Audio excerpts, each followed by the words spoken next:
Anggi Sulema, Muhammad Nur Arifyanto, Muhammad Khairul Zamzami. Siapa yang sudah hadir hari ini? Arjuna. Kemana dia? Tahu Bu. Salam ya. Kenapa kok telat? Tidurnya kesiangan ya, tidurnya. Ada duduk. Sebelum Ibu mulai pembelajaran pada pagi hari ini, marilah kita baca basmalah terlebih dahulu. Bismillahirrahmanirrahim. Ya, kemarin kita sudah belajar mengenai tentang akidah akhlak. Dan ruang lingkup akidah akhlak itu ada yang namanya akidah Islam. Akidah Islam itu berasal dari bahasa Arab aqoda yuqidu aqidatan, yang artinya perjanjian. Akidah Islam sendiri itu artinya adalah pokok-pokok kepercayaan yang harus diyakini kebenarannya oleh setiap orang yang mengaku dirinya beragama Islam. Seperti kita ini adalah umat Islam atau umat Muslim. Mengenai akidah Islam, yang harus kita ketahui itu adalah tentang ketuhanan atau ketuhanan terhadap Allah. Kita wajib mengetahui itu.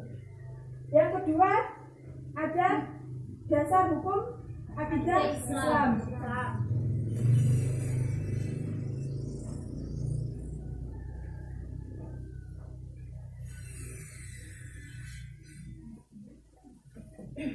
Dasar hukum akidah Islam itu sangatlah sedikit, karena tidak ada yang mengetahui Allah selain Allah sendiri, dan itu hanya ada Al-Quran dan Al-Hadis.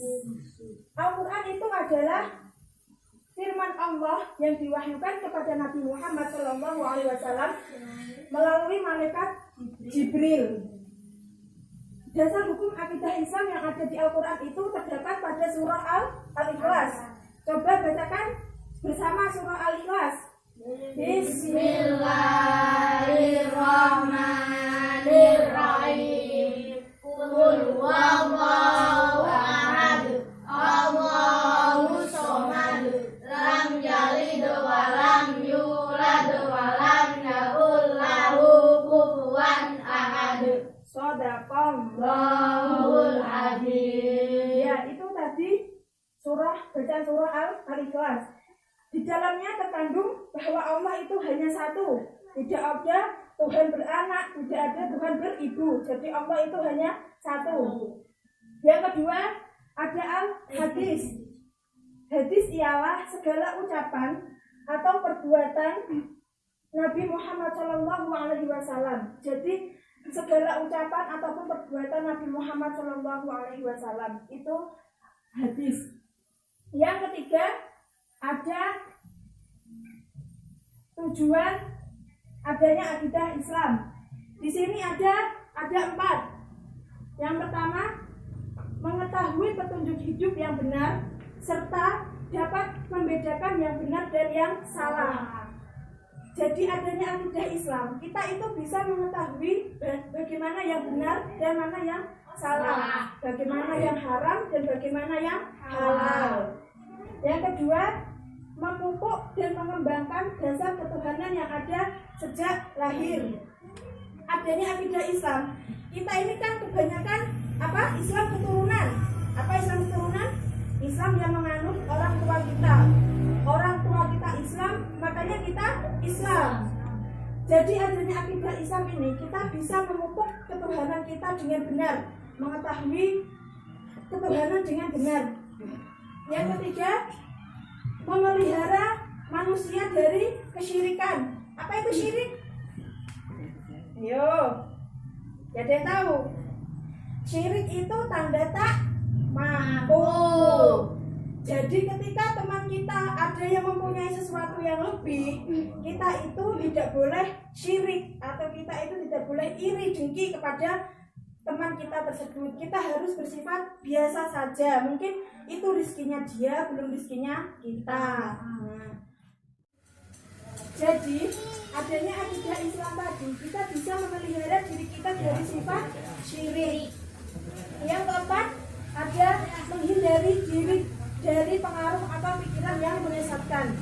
Jadi kita adanya akidah Islam, kita bisa tahu mana aliran yang menyesatkan, seperti agama-agama yang sesat seperti kafir, Kristen, Yahudi, itu kan sesat semuanya. Kita bisa mengetahui dengan adanya akidah Islam. Yang keempat, ada 3 unsur pokok dari akidah Islam.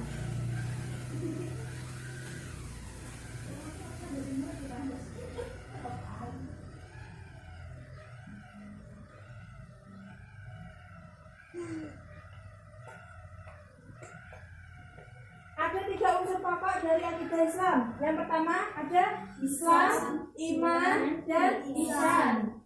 Islam itu artinya yaitu tunduk atau patuh. Rukun Islam ada berapa? Ayo, ada 5. Yang pertama syahadat, sholat, puasa, zakat, haji. Itu rukun Islam. Yang kedua iman. Iman artinya percaya.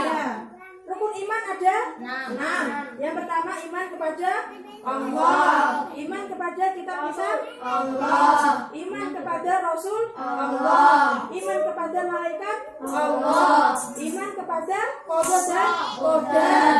Yang terakhir iman kepada hari akhir. Ya, hari kiamat atau hari akhir. Yang ketiga ada ihsan. Ihsan berarti kebaikan. Ihsan adalah perbuatan baik sebagai bentuk penghambaan diri kepada Allah, baik itu kepada manusia maupun kepada Allah. Hablum minan nas wa hablum minallah.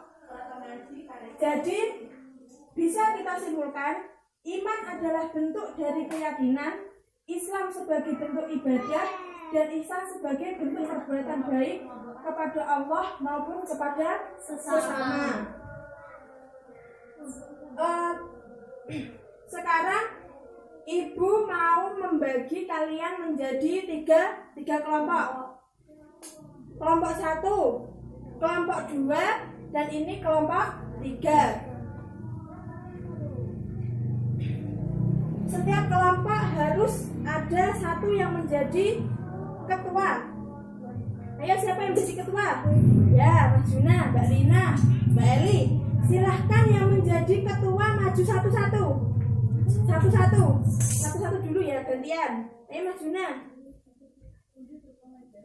Kamu tadi kelompok 3. Kamu kelompok 1, ayo Mbak Eli. Mbak Lina. Ya, silahkan duduk. Ibu jelaskan.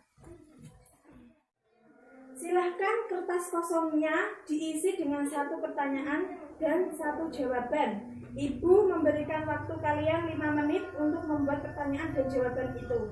Silahkan didiskusikan sesuai dengan kelompoknya masing-masing. Ya, Bu. Ya, Bu.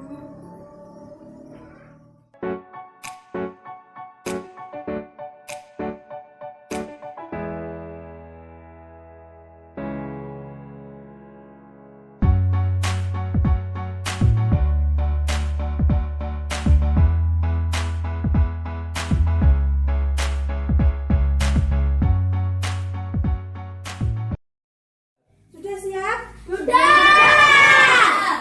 Ya, silahkan soal tadi dibentuk bola, terus dilempar kepada kelompok lain. Ya, Bu. Ya, Bu. Sudah? Ya, silahkan dilempar. Jangan keras-keras, sakit nanti. Aduh.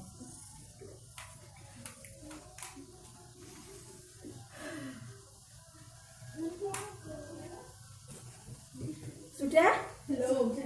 Sudah mendapatkan satu-satu soalnya? Sudah. Sekarang Ibu beri waktu lagi 5 menit untuk menjawab soal tersebut.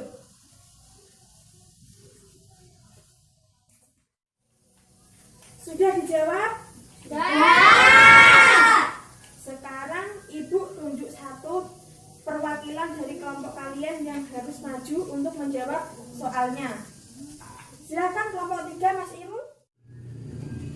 Sekarang bacakan soal dari kelompok berapa dan apa soalnya dan bagaimana jawabannya. Apa dasar hukum akidah Islam? Jawabannya Al-Quran dan hadis. dari kelompok. 1. Bagaimana kelompok 1 jawabannya benar? Benar. Ya benar, silakan duduk. Selanjutnya kelompok 2 silakan maju. Ya dibacakan ya. Apa yang dimaksud dengan akidah Islam? Jawabannya Pokok-pokok kepercayaan yang harus diyakini kebenarannya oleh setiap orang yang mengaku beragama Islam. dari kelompok 3. Bagaimana kelompok 3 jawabannya benar atau salah? Benar. Ya, beri tepuk tangan. Silakan duduk. Jadi itu tadi mengenai akidah Islam. Kita sebagai seorang Islam, kita harus mempelajari akidah Islam itu tadi agar kita tidak salah dalam berkeyakinan dengan adanya dasar hukum Al-Quran dan hadis. Cukup sekian pembelajaran pada pagi hari ini. Semoga bisa bermanfaat bagi kalian semua. Amin. Bila ada salah, Ibu minta maaf. Cukup sekian. Wassalamualaikum warahmatullahi wabarakatuh.